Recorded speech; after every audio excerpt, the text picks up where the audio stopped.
What's up everyone and welcome back to the MMA Zone. Today, let's get started with Charles Oliveira down to fight Max Holloway for BMF belt. During an interview with UFC Brazil following Islam Makhachev's UFC 311 victory over the weekend, Charles Oliveira said that if Makhachev plans to sit out until later in the year, then he's down to fight Max Holloway for the BMF title. And before we continue, make sure to leave a like on the video to help support the channel. The two fought way back in 2015, with the fight ending in the first round as Oliveira slowly slumped to the canvas while clutching at his throat. At the time, it was reported that he suffered a torn esophagus. However, a follow-up from the UFC indicated that wasn't the case. For his part, the former champion said after the fact that his whole body went numb and he couldn't feel anything. Now, nearly a full 10 years later, Oliveira is looking to avenge the mysterious loss on his record. We'll have to see when Islam will want to come back. If he only wants to fight in October, I definitely want to fight before that. So why not challenge Max Holloway for the BMF belt? We met before, but I suffered an injury right in the beginning, so there wasn't an actual fight. I think we deserve to make this fight happen. In response, Max Holloway suggested this summer's International Fight Week card. If a fight against Arman Tsarukyan or Islam Makhachev is not next for Oliveira, a rematch with Max Holloway all these years later would definitely deliver fireworks. Athletic Commission reveals fighters' actual weight during UFC 311.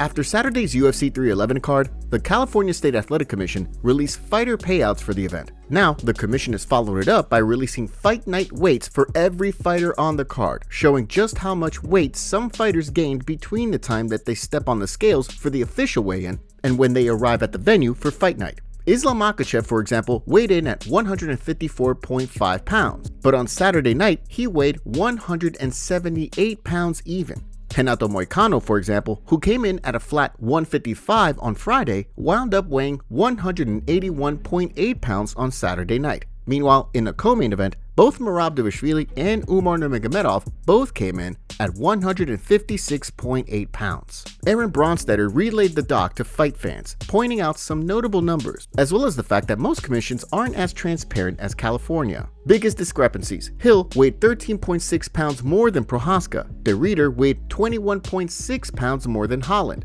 Guskov weighed 12 pounds more than Elikana.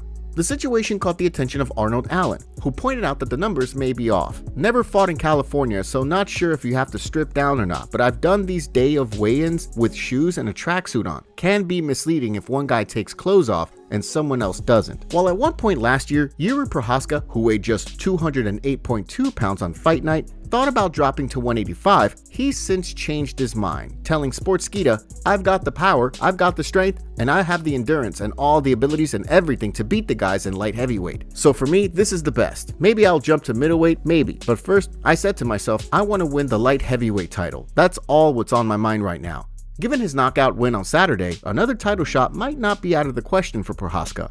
Daniel Cormier disagrees with Dana White after UFC 311. Arman Tsarukyan's back injury didn't just force the streaking contender out of his UFC 311 fight with Islam Makhachev, it cost him a crack at the title. After Saturday's card, Dana White told media members that Tsarukyan will have to earn another crack at the title. However, the way Daniel Cormier sees things, even though Tsarukyan was forced out of his fight on Saturday night, he still deserves to compete for the title. In a video for his YouTube channel recorded moments after the UFC 311 card ended, DC weighed in on the lightweight title picture. I believe that it still needs to be Tsarukyan, because I believe that Tsarukyan, even though it's a rematch, and even though we know Charles is supposed to be next, I still feel like Tsarukyan's size, his abilities, his skill set could present the biggest problems for Islam Makhachev.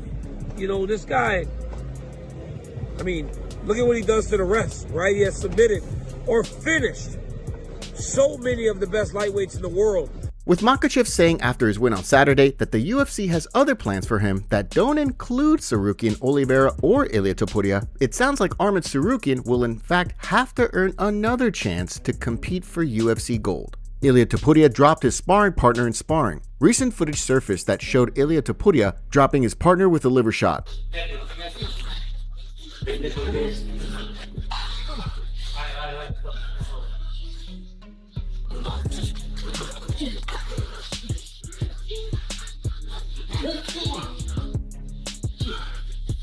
Arriba, abajo, boom, boom, y tengo confianza porque sé lo que...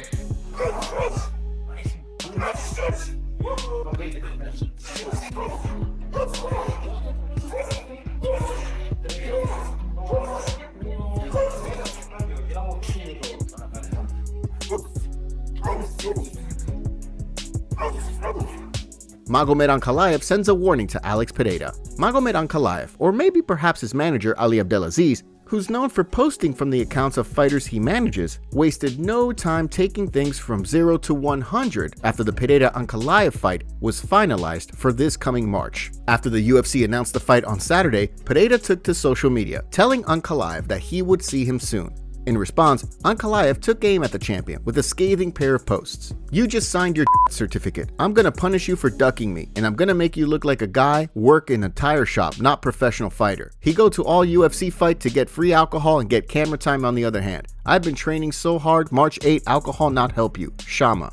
Now, Ankalaev is issuing a warning to Alex Pereira and all of Brazil. In a post on Tuesday, he took aim at the champion once more. "Brazil, sorry what I'm gonna do to your boy." So far, the champion has yet to fire back. However, on Tuesday, he was seen working on his takedown defense, making it clear that although Ankalaev said he's going to keep the fight standing, Pereira isn't overlooking the grappling aspect of his game.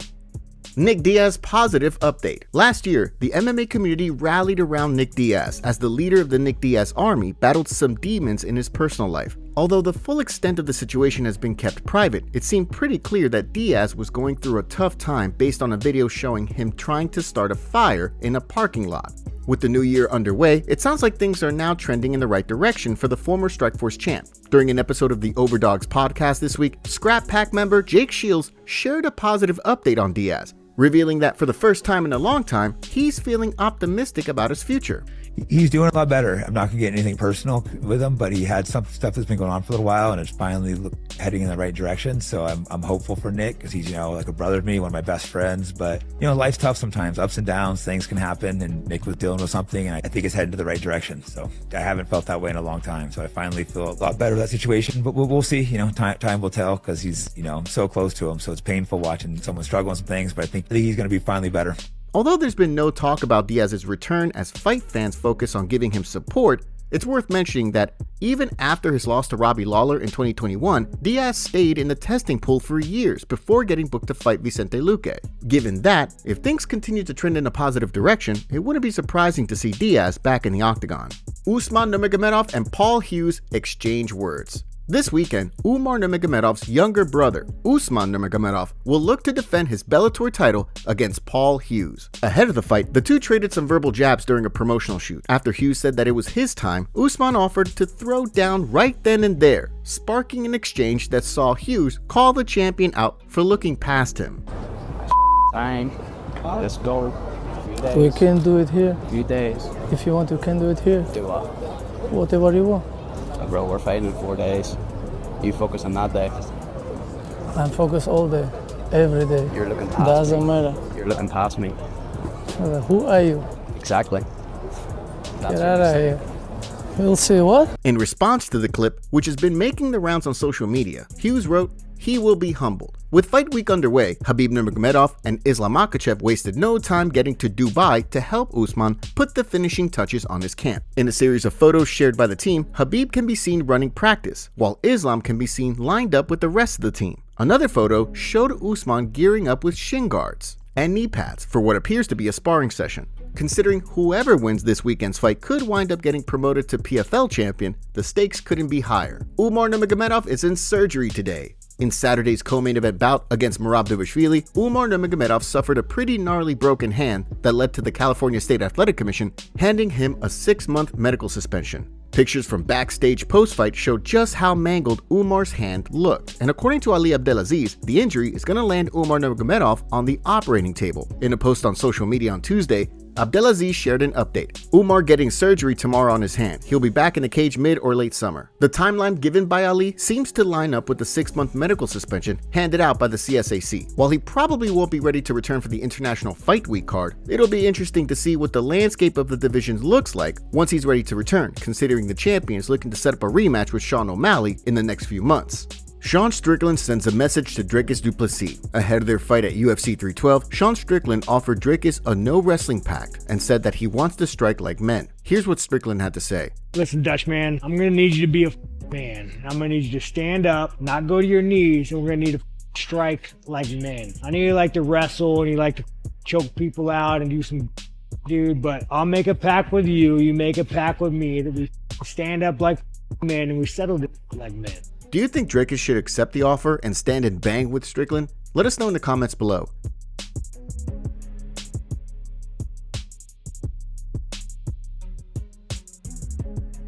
It comes right here. You can do arm guillotine or just only without arm. Damn. So like this might help me to stop the takedown because I was sprawled back. And you can just pull back. Can't you crack my neck? Like, oh. I mean, if I put a little pressure. But then most likely what I would do is like I would snap you down. And then we were working on a lot of these transitions. So like I would like either go like Islam does and you put darts here. Oh! It, or you can go for the anaconda in this side. And I just roll you over.